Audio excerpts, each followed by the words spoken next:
มาพี่น้องมากินข้าวเที่ยงกับนักห้องใต้ดินจิรอช่วงนี้ก็มันอยู่ได้ยังบุปงปีกแล้วมาเด้อจำเจียวหัวโหล่นเจียวปลาแดก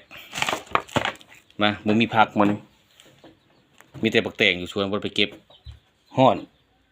เอ้าเทมื้อนี้กินข้าวจิร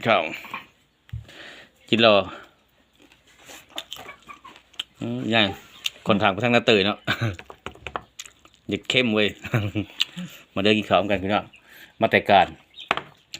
คือเก่าเวเขาพวกมันสวนกินข้าวอยู่สวนฮ้อน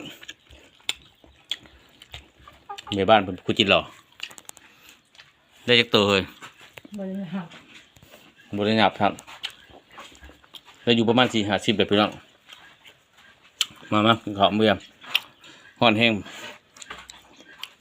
มาแต่การอะไรไปต่อคอกนกย่านงูมากินนกกันแหละมั่งให้คอกใหม่